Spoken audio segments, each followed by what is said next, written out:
बहुत सुंदर समय है। बहुत समय के बाद आज इस डेरे में दोबारा से एक साथ बैठ करके सत्संग की इस पावन घड़ी पर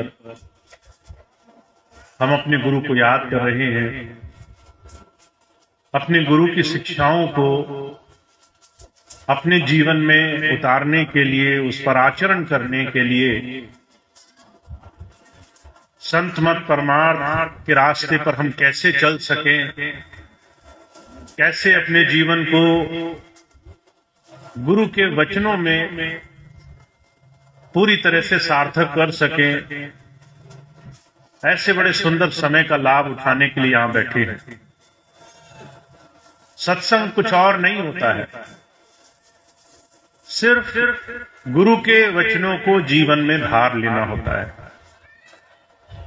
गुरु की बात हमारे जीवन में आ जाए, उसकी हजारों बातों में से एक भी बात हमारे जीवन में आचरण में हम ले आए, दिन रात उस बात पर चलें, उस बात के साथ जुड़ करके अपना जीवन गुजारें। इससे सुंदर सानिध्य, इससे सुंदर सत्संग संसार में कोई और नहीं है। और आज इस कलयुग में जहां चारों तरफ माया के लिए, धन के लिए, जमीन के जरा जरा से टुकड़े के लिए, घर परिवार, भाई बहन, माता, बड़े से बड़े नजदीकी लोग आपस में झगड़ जाते हैं। प्रेम का, भाईचारे का, आत्मीयता का प्रश्न रह ही नहीं गया है। सिर्फ संसार में काल गति चल रही है। ऐसे घोर कलयुग के समय में अगर हमें इस संसार में कोई एक चीज बचा सकती है तो वो है गुरु के वचनों का आचरण करना। सत्संग आपने बहुत सुने होंगे, और आजकल तो समय ऐसा है, घर बैठे सत्संग सुनो, एक दिन में 100 सत्संग सुनो। सत्संग सुनने से सिर्फ काम नहीं चलता है। अगर सिर्फ सत्संग सुनने से संसार तरता होता, गुरु की बात को सिर्फ सुनने मात्र से जीवन में काम बन जाता, तो ये संसार तो कब तक खाली हो गया होता। पर आज भी हम हर रोज अपने जीवन में मन के पीछे, मन गति के पीछे परेशान हैं। अगर हम अपना एक भी जीवन का दिन उठाकर देखें, कल का दिन कैसा गुजरा, उससे एक दिन पीछे का दिन कैसा गुजरा, तो हमें लगेगा कि हम संसार के तरह तरह के दुखों में परेशान हैं। कबीर साहब कहा करते थे, कोई तन दुखी, कोई मन दुखी, कोई चित्त उदास, एक एक दुख सबन को सुखी संत का दास। हर कोई दुखी है संसार में। किसी का शरीर ठीक नहीं है, किसी के मन में बेचैनी है, घबराहट है, कोई इस बात से परेशान है कि भविष्य में क्या होगा, कोई इस बात से परेशान है कि मेरा बीता हुआ कल अच्छा नहीं गुजरा। दुनिया का हर एक इंसान दुखों के इस महासागर में डूबा हुआ है। ऐसे में हमारी संभाल कैसे होगी? सिर्फ सत्संग सुनने मात्र से काम नहीं चलेगा। इसलिए स्वामी जी महाराज कहा करते हैं, गुरु को मत मानो, गुरु की बात को मानो।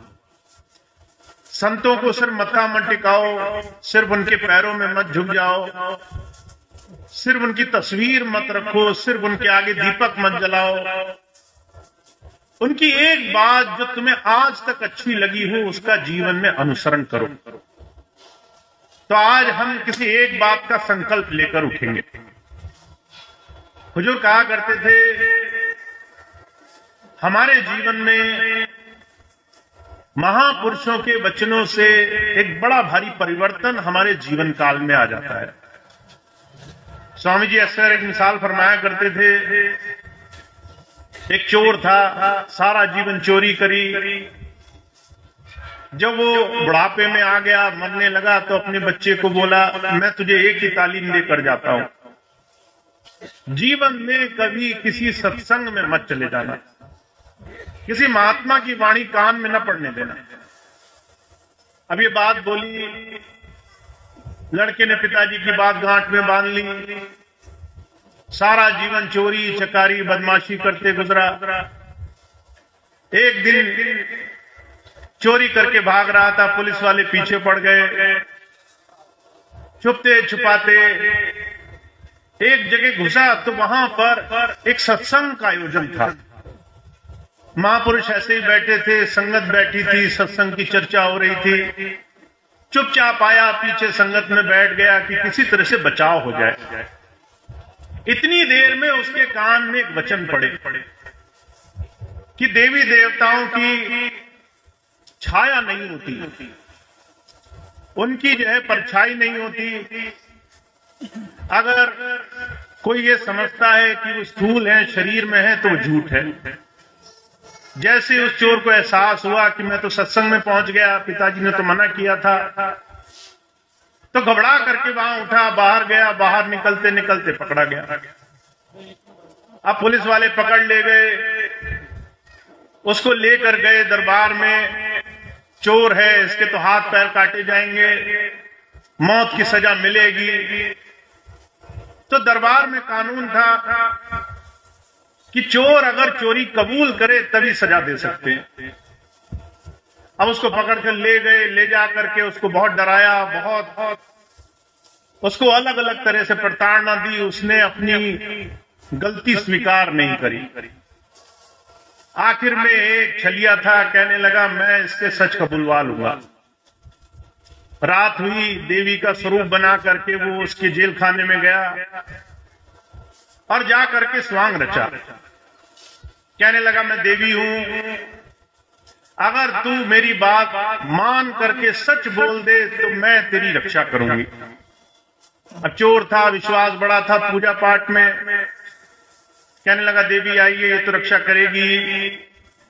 इतनी देर में नजर पड़ी, कहीं से रोशनी आ रही थी कि वो जो देवी का स्वांग रख के आया था उसकी परछाई पड़ी जमीन पर। अब मन में विचार आ गया, ये तो कोई छलिया है, भेद लेने आया है। उसने फौरन कह दिया मैंने कभी चोरी नहीं करी जीवन में, और उसको मृत्यु दंड से छुटकारा मिल गया। भागा भागा उसी महात्मा के पास आया। कहने लगा महाराज, पिताजी ने कहा था कभी संतों की बात न सुनना। मैंने एक बात कान में डाली और मेरा जीवन बच गया। अगर पूरा सत्संग सुना होता तो मेरा क्या होता, पूरी बात जीवन में मानी होती तो मेरे जीवन का क्या होता।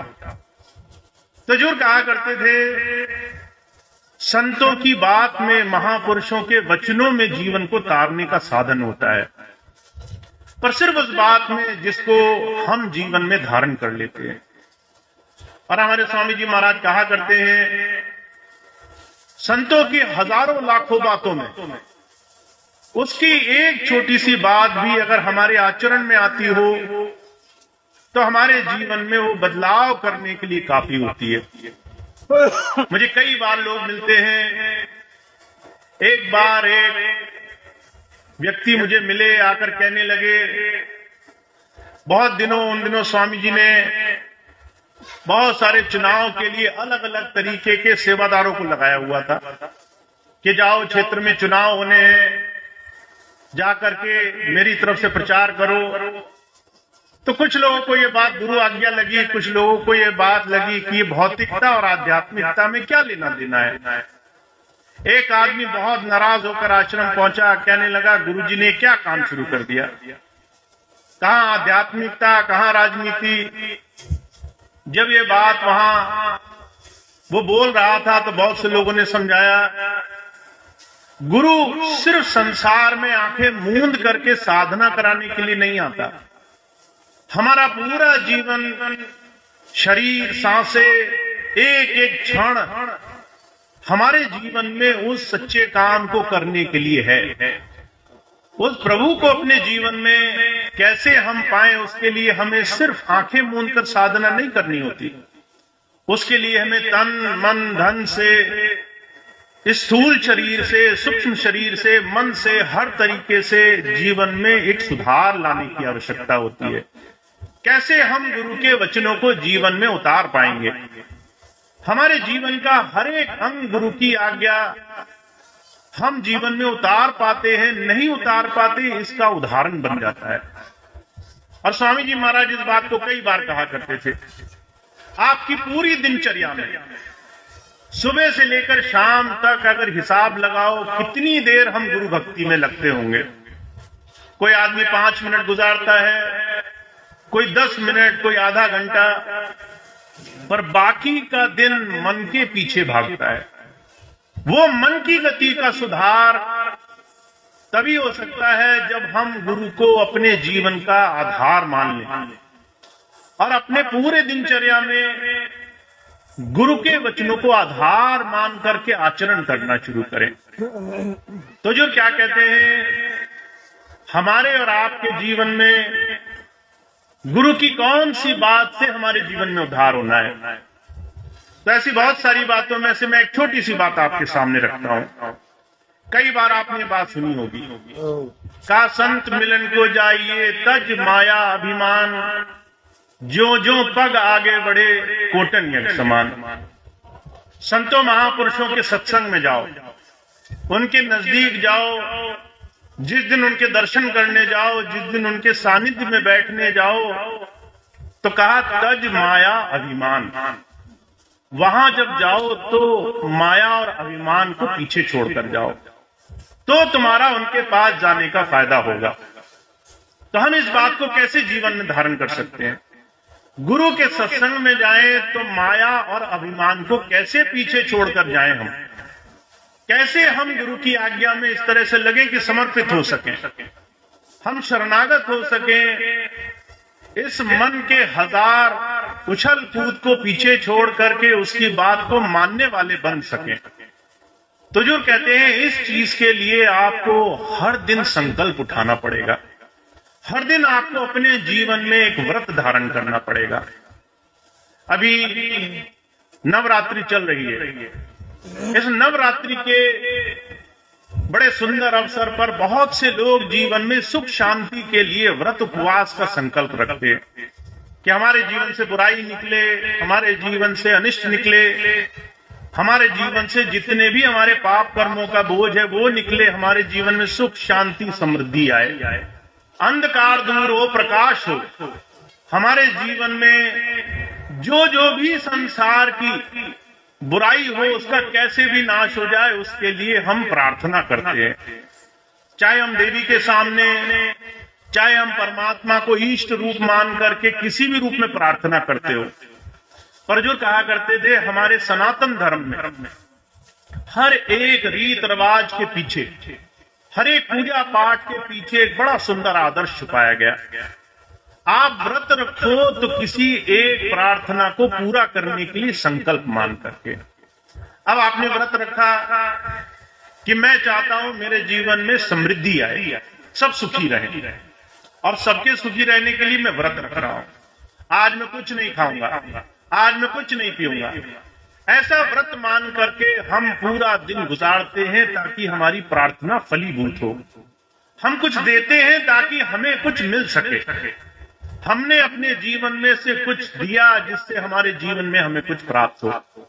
तो स्वामी जी महाराज क्या कह रहे हैं? गुरु के पास जब जाओ तो भी व्रत लेकर जाओ, संकल्प लेकर जाओ। हम एक चीज छोड़ते हैं, तो हमारे स्वामी जी महाराज क्या कह रहे हैं?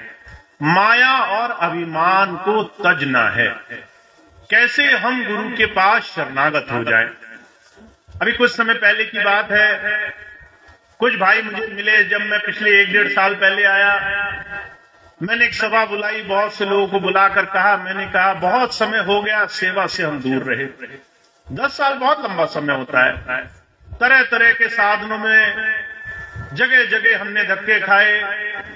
कई बार सत्संगियों ने दूसरे सत्संगी का 10 साल तक मुंह भी नहीं देखा। कई लोग तो कहते अरे भैया जी चले गए तो हमारा एक दूसरे से मिलना ही नहीं हुआ। 10 साल बाद दोबारा मिलना हो रहा है। तो मैंने सभा बुलाई, सबको बुलाकर कहा भाई एक बार दोबारा से स्वामी जी ने सेवा सौंपी है, दोबारा से मौका दिया है जीवन में, हम इस मनुष्य जीवन को सार्थक करने के लिए एक साथ मिल बैठे, एक साथ मिल करके गुरु की सेवा में शामिल हो, गुरु को सामने रखकर हम जीवन में आगे बढ़े। तो एक भाई आए, कहने लगे भैया जी सेवा की बात तो ठीक है, पर मेरी सेवा, उसने एक आदमी का नाम लिया, कहने लगा उनके साथ ना लगाना। मैंने कहा वो इसमें क्या दिक्कत है? कहने लगे आज से कुछ साल पहले जब आप चले गए थे तो हमारी बड़ी लड़ाई हुई, बड़ी तू मैं हुई, बड़े अपशब्द बोले गए, इधर उधर की बातें, मन में बड़ी चुभन है, बड़ी कड़वाहट भरी पड़ी है। मैंने कहा कितना समय हो गया इस बात को? कहने लगे 5 साल हो गया है। 5 साल पहले किसी बात पर तू मैं हुई, 5 साल पर किसी एक बात पर लड़ाई हुई, झगड़ा हुआ, 5 साल का समय बीत गया, पर मन से वो झगड़ा, वो क्लेश, वो दुख, वो कड़वाहट नहीं गई। वो कड़वाहट आज भी उतनी ही कड़वी है। आज भी हम उसी दुख को झेल रहे हैं जो आज से 5 साल पहले किसी एक बात पर हुआ। हुजूर कहा करते थे हमसे तो अच्छे छोटे बच्चे होते हैं, आपस में लड़ते हैं छोटी सी चीज के लिए, एक दूसरे के बाल तक खींच लेते हैं, एक दूसरे को मार पीट करके जमीन में ढकेल देते हैं, और अगले ही दिन ऐसे प्यार करते हैं जैसे संसार में कभी लड़ाई हुई नहीं, कभी हमने एक दूसरे को बुरा बोला ही नहीं। तो जो कहा करते थे हम जितने संसार में गुरु के चरणों में जुड़े हुए हैं, उतने ही अभी इस बात से अनजान हैं कि हम शरीर से गुरु चरणों में जुड़ गए हैं। सूक्ष्म मन अभी भी मैं करके हमें संसार में अपने अपने पद पे ठिकानों पर बिठा करके एक दूसरे की प्रतिस्पर्धा में लगाए हुए हैं। मैं तुमसे अच्छा हूं, मैं तुमसे बेहतर हूं, तुम मेरे सामने छोटे हो, तुम मेरे सामने किसी पद के नहीं। ऐसी तमाम छोटी छोटी बातों पे जो गुरु सेवा है वो भूल करके हम गुरु भक्ति से बहुत दूर हैं। तो इसलिए स्वामी जी महाराज कह रहे हैं गुरु चरणों में जुड़ने के लिए कुछ छोड़ना पड़ेगा। आप अभिमान छोड़ दो, मैं और तुम कौन है ये भाव छोड़ दो, हम सब गुरु के हैं, हम सब गुरु की सेवा में एक मिशन में लगे हुए, एक दिशा में चलने वाले गुरु भाई बहन हैं। हमारा और कोई अस्तित्व नहीं है, हमारा और कोई एक दूसरे से गुरुमत के कारण कोई और नाता नहीं है, हमारा एक दूसरे से कोई और भाव भी नहीं होना चाहिए। तो जो कहते हैं गुरु भक्ति के लिए बहुत सारे साधनों में से गुरु के वचनों की पालना, उसका आचरण हमारे स्वभाव में झलकना चाहिए। बाबा सावन सिंह जी महाराज थे, उनके जीवन की जो घटना है वो मैं चाहता हूं कि हमारे सारे सत्संगी भाई बहनों के जीवन का स्वरूप बन जाए। उनके जीवन काल में अगर कोई सत्संगी किसी मुकदमे में गवाही के लिए चला जाता था तो यह जज ये पूछता था कि भाई तुम कौन हो, तो वो कहता था कि मैं बाबा सावन सिंह जी महाराज का शिष्य हूं, ये मेरी पहचान है।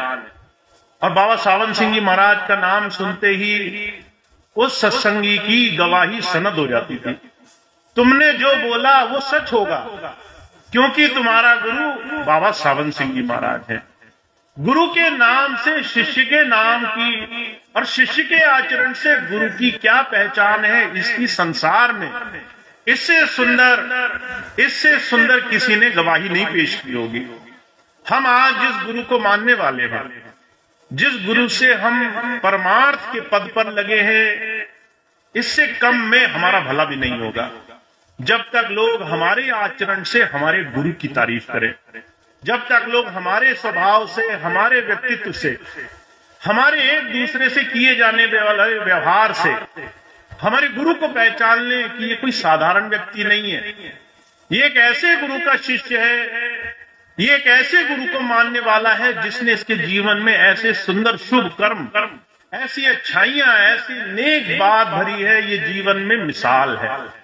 तो जो कहा करते थे, कहने को तो संसार में बहुत से लोग भक्ति कर रहे हैं, हजारों गुरु हैं, उनके लाखों शिष्य हैं, उनके अनगिनत मानने वाले हैं, पर सदगुरु प्रभु प्राप्ति योगी संसार में कोई कोई है। अर्जुन कहा करते थे ऐसे संत आते भी इसलिए संसार में कि उन्हें गिनी चुनी खास चंद जीवों को जीवन में इस मन माया के घाट से छुड़ाना है। तो हमारे स्वामी जी महाराज और उनके हुजूर कृपाल सिंह जी महाराज ने मुहिम चलाई कि हम सब अपने जीवन में मन माया के घाट से हटें, हमेशा मन की न सुने, हमें गुरु की बात को मन की बात के भी ऊपर रखना है। तो वो तभी संभव है जब हम हर रोज संकल्प लेकर के जीवन में आचरण को सबसे ऊंचा स्थान देंगे। और मैं ये भी जानता हूं कौन इस काम को करेगा। आपको कई बार लगता होगा भैया जी आकर के बात बोल तो जाते हैं कि ये करो वो करो, भजन भक्ति भाव करो, हम भी हाँ भर देते हैं। क्या जाएगा, कौन सा गुरुजी हमें देख रहे हैं, यहाँ जो भी वादा कर दो हामी भर दो, घर जाके तो अपने हिसाब से रहना है। मैं कई बार लोगों को देखता हूं, बोलता नहीं हूं, पर हर एक इंसान के स्वभाव पर मेरी नजर है। मैं जानता हूं कौन कितना गुरु की बात को जीवन में लाने के लिए प्रयासमंद है, कितना ज्यादा गुरु की बात पर चल रहा है। हमारे लिए ये बहुत बड़ा प्रश्न होना चाहिए कि हम ऐसे समर्थ गुरु के पास हैं जो हर एक चीज को बारीकी से देख सकता है। हमारे स्वामी जी महाराज कहा करते थे, अगर आप गुरु को सर्वस्व, गुरु को सर्वव्यापी सर्वज्ञ मानते हो, वो सब कुछ जानता है, तो आप समझ लो कि दुनिया में कोई एक पल ऐसा नहीं होगा जो वो आपको देख नहीं रहा है, जब वो आपके अंग संग नहीं है, जब आपके साथ नहीं है, आपकी संभाल के लिए मौजूद नहीं है। स्वामी जी कई बार एक बात कहा करते थे, गुरु बसे बनारसी सिख साथ समुंदर तीर, एक पल कभी न बीछड़े जो गुण हुए शरीर। अगर स्वामी जी विदेश में बैठे हैं, हम यहाँ गांव खेड़े में हैं, इसका मतलब ये नहीं है कि उन्हें हमारी कोई सुध बुध नहीं है, उन्हें हमारी कोई संभाल नहीं है। उनका ध्यान, उनकी नजर, उनकी दृष्टि हर पल हर घड़ी हमारे ऊपर बनी हुई है। साथ साथ वो ये भी देख रहे हैं कि मेरा बच्चा कितनी मेरी बात मान रहा है, कितना मेरी बात को आचरण में ला रहा है। तो आप ये कभी भूल कर भी मत सोचना कि हमने यहाँ हामी भरी और 1 महीने बाद कि भैया जी तो आजकल 3 महीने बाद सत्संग लगाते हैं, 3 महीने की बड़ी छुट्टी है, 3 महीने में जो चाहे करो, उसके बाद एक दिन हम जो भी बोलेंगे हामी भर लेंगे। पर आप ये बात समझो, जो हम गुरु की आज्ञा का जीवन में पालन करने का कठिन व्रत लेते हैं, ये आसान काम नहीं होगा। आप ये मत सोचो कि स्वामी जी ने कहा अभिमान त्याग दो और बहुत आसान होगा। सामने वाला आकर घूरेगा आपको, सामने वाला आकर गुड़की देगा, सामने वाला आकर के बिना बात आपको सताने की कोशिश करेगा, कोई आएगा आकर के आपको जबरदस्ती उकसाने की कोशिश करेगा, टान भरेगा, कहेगा फलाने ने तुम्हारे लिए गालियां निकाली, चलो जाके उससे लड़ जाओ। आपको जबरदस्ती ऐसे साधनों में उलझाने की कोशिश करेगा। प्रजुर कहा करते थे, ऐसे खटखट में, ऐसे तमाम जमघट में आपको गुरु की आज्ञा पालन करने के लिए कठोर व्रत लेना पड़ेगा। आपको वहां अपने से ऊपर गुरु की वचन, उसकी वाणी को रखना पड़ेगा कि जब स्वामी जी हैं तो फिर मैं क्यों परेशान हूं, मुझे क्यों चिंता है, मुझे किस बात की परवाह है। शहनशाह जी महाराज कहा करते थे, आप और आपके गुरु के बीच में आपने क्या कमाया है ये आपके आचरण से दिखेगा। का चाह गई चिंता गई मनवा बेपरवाह, जिसको कुछ नहीं चाहिए सो शाहन को शाह। आपके अंदर की चिंताएं मिट जानी चाहिए।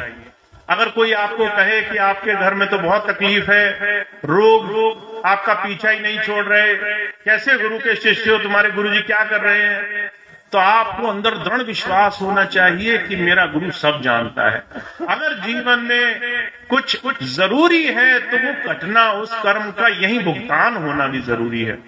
मुझे बड़ी अच्छी तरह से याद है, देहरादून में एक बहन मिली मुझे, स्वामी जी की नामदानी थी, बचपन में नाम लिया था।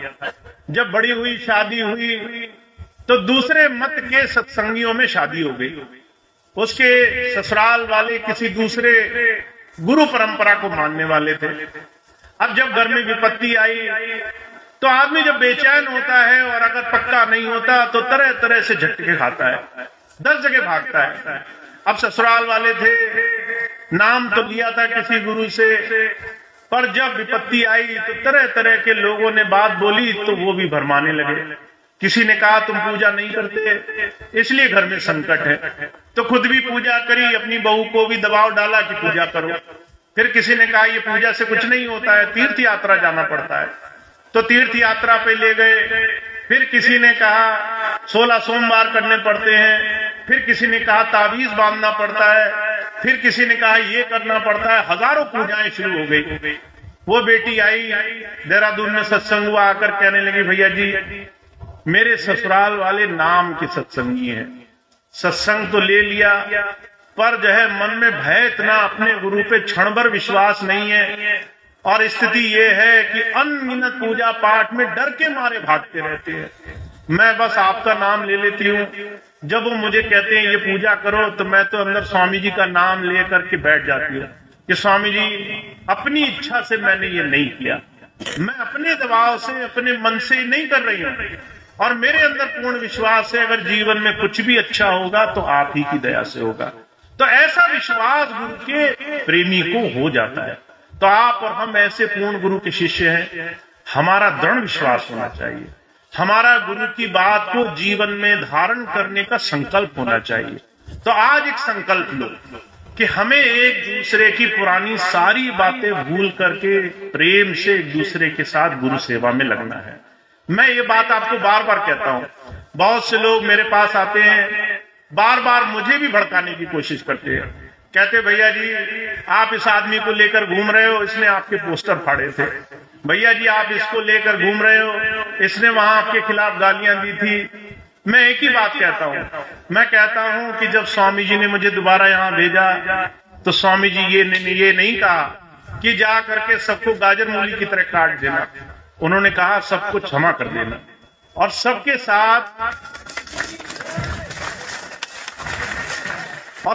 साथ मिलकर के गुरु नाम कैसे कमाया जाता है इस बात की परिकाष्ठा साबित करना।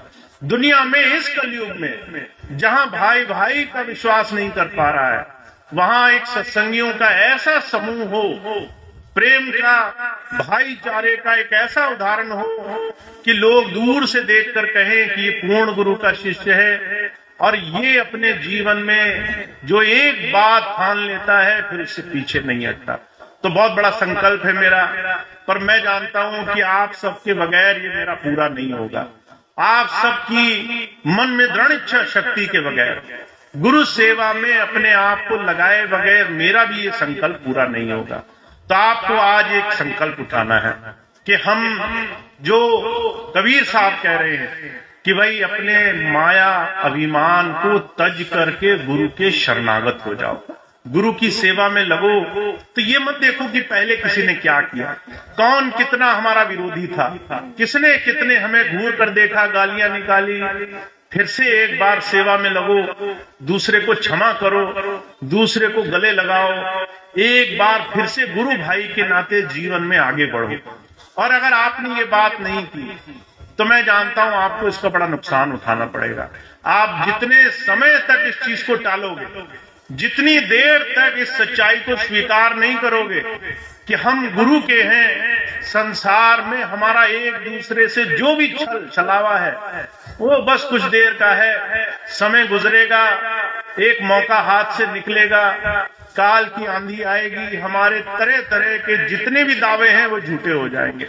तो आप इस बात को मन में ठान लो कि हम सिर्फ गुरु के लिए, गुरु के मिशन में, उसकी आज्ञा पर जुड़ करके सेवा के साधन में लगे हैं। तो कैसी ये सेवा हो, चाहे वो भजन कराने की बात हो, चाहे वो सत्संग में जुड़ने की बात हो, चाहे गुरु प्रेम से, गुरु की याद से, गुरु के ध्यान में अपने जीवन को जोड़ने की बात हो, संकल्प लेकर के एक दूसरे के साथ जुड़ो, एक दूसरे को अपनाओ, एक दूसरे को क्षमा करो, पुरानी सारी बातें भूल करके अपने आप को गुरु के शरण में, उसकी शरणागत को जोड़ने वाले बनो। तो मैं आपसे बार बार ये बात कहता रहूंगा। स्वामी जी ने मुझे इसलिए नहीं भेजा कि एक बार बोलो फिर चले जाओ, फिर लोगों की मर्जी पर छोड़ दो। जैसे भृंगी होता है, कान में तब तक गुनगुन करता रहता है जब तक दूसरे को ये बात समझ में नहीं आती। तो मैं तब तक करता रहूंगा जब तक आप अपनी ये हालत छोड़ नहीं देते। तो हमारे लिए और आपके लिए जब हम गुरु नाम से जुड़े हैं तो इस दिशा में चलना ये सबसे बड़ी प्राथमिकता है। और मैं ये भाइयों को भी कहता हूँ, बहनों को भी कहता हूँ कि सबको गुरु नाम से जुड़ने के लिए बड़े प्रेम प्यार से, भाईचारे से, पुरानी बातें भूल करके गुरु के मिशन में जुड़ना है, सेवा के, ध्यान के इस बड़े भारी अनुष्ठान में जुड़ना है। और अगर आपने मेरी बात पर विश्वास किया, अगर आपने मेरी बात मान ली, अगर मेरी बात को आपने दिल में बिठाकर आपने चलना शुरू कर दिया, तो मैं आपको वचन देता हूं कि आपके जीवन में धीरे धीरे सारे काम सिर्फ इस गुरु नाम की औषधि से ही बनने लग जाएंगे। सारे काम इसी से सरल हो जाएंगे। आपको बहुत कुछ नहीं करना पड़ेगा। आप जीवन में हर तरीके से मजबूत होकर जीवन को सही दिशा में ले जाने में कामयाब हो जाओगे। तो स्वामी जी महाराज का ये वचन है कि वो हर एक जीव को पार होकर इसी जन्म में उनको तमाम बंधनों से छुड़ा कर ले जाएंगे।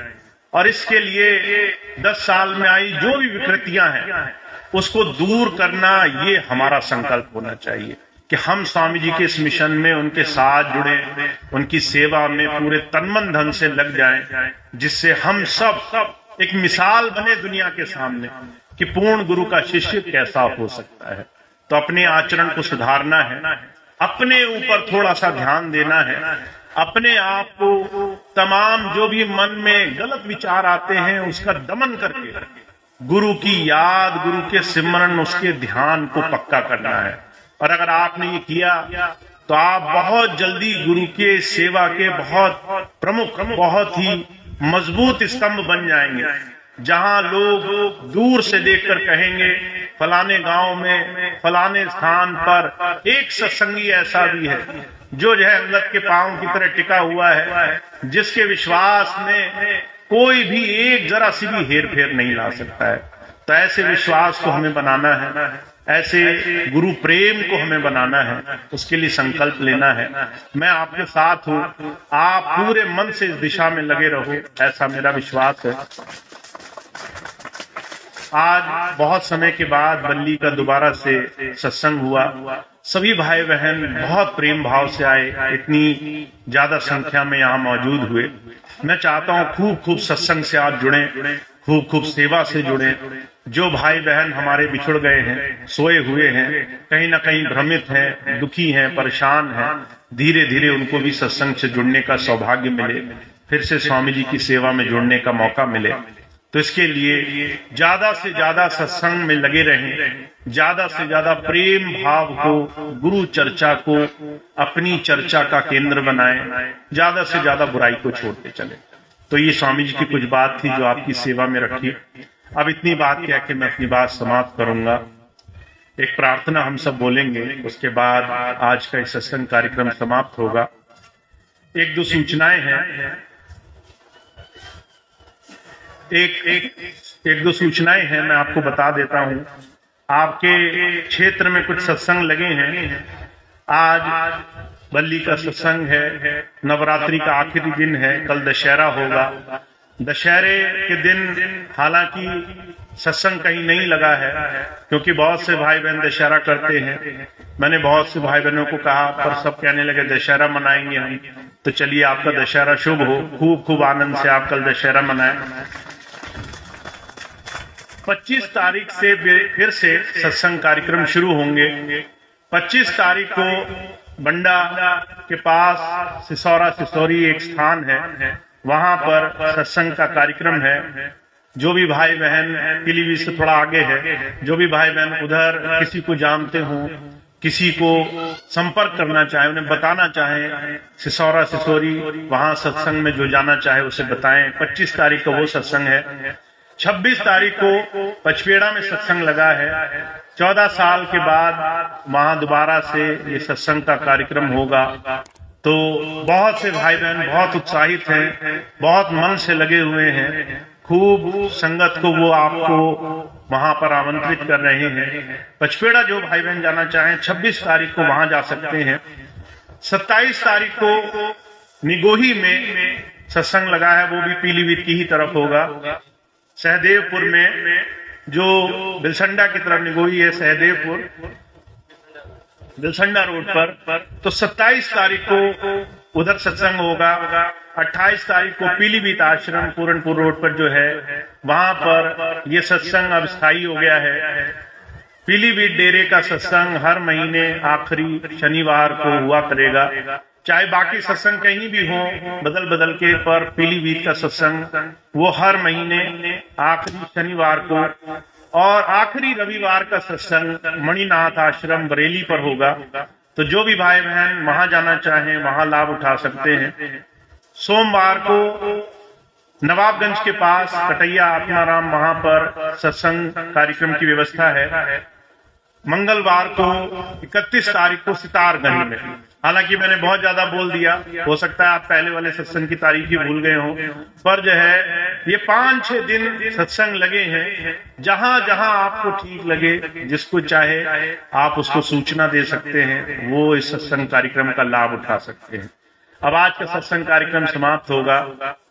अगर कोई भाई बहन नामदान के लिए होंगे तो आज मैं खुद नामदान करूंगा, तो कोई इच्छुक होंगे तो वो नामदान के लिए, दीक्षा के लिए बैठना चाहेंगे तो वो नामदान दीक्षा ले सकेंगे। अब इसके बाद एक प्रार्थना होगी। और